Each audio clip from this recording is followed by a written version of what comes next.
Shalom Ubracha, nous poursuivons aujourd'hui avec la 6e Mishnah du 4e Pérec. La Mishnah nous enseigne un Magdish Nechassav, celui qui offre ses biens au Beth Amikdash.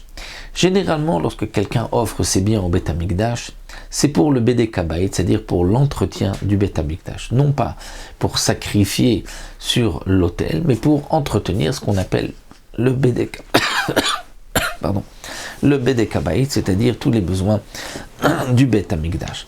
Donc la Mishnah nous dit à Magdish Nechassav, celui qui va offrir ses biens au Beth Amikdash.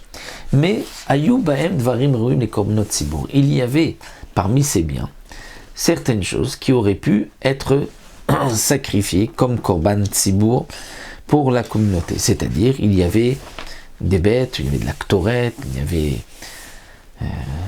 l'huile, du vin, des farines. Que va-t-on faire? Eh bien, Yinatnu leumanim bisraram divrei Rabbi Akiva. Pour Rabbi Akiva, on va procéder à la même chose comme nous avons vu précédemment.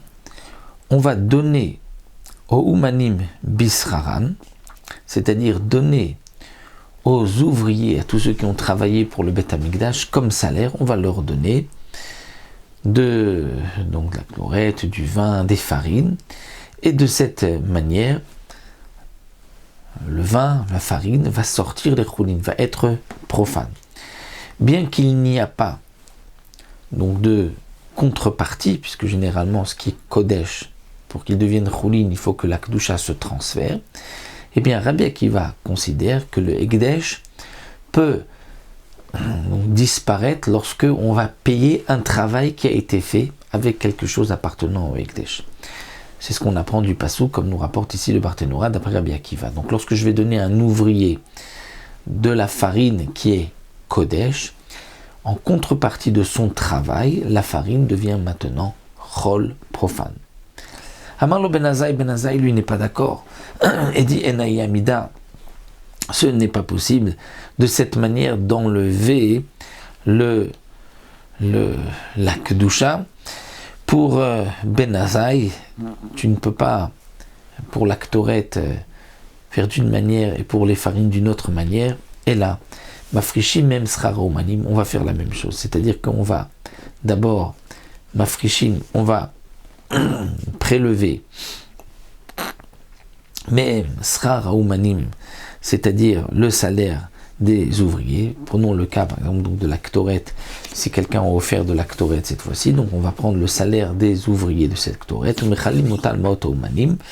et donc on va ensuite, donc comme nous l'avons vu, d'abord prendre le salaire des ouvriers, et ensuite on va donc transférer la Ktoret sur cette, la Kedusha de la Ktoret sur cet argent, et ensuite on donnera cette Ktoret aux ouvriers comme salaire, et ensuite on la rachètera de la Trouma Hadasha, puisque d'après Ben Azaï, le Ekdesh ne peut pas devenir profane sur un travail qui a été fait. Donc il faut obligatoirement qu'il y ait de l'argent en contrepartie.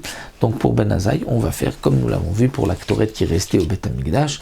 De même, on fera pour si quelqu'un a offert de ses biens au Beth Amikdash et qu'il avait lui aussi de la Ktoret ou qu'il avait des farines ou de l'huile comme nous l'avons vu. Donc là nous avons une marloquette entre Rabbi Akiva et Ben Azaï. Est-ce que la Kedusha du Ekdesh, donc du Beth Amikdash, peut disparaître lorsqu'on va payer un ouvrier pour son travail ou pas, étant donné qu'il n'y a pas de il n'y a pas quelque chose où va se poser la Kedusha, mais il y a le travail qui a été fourni.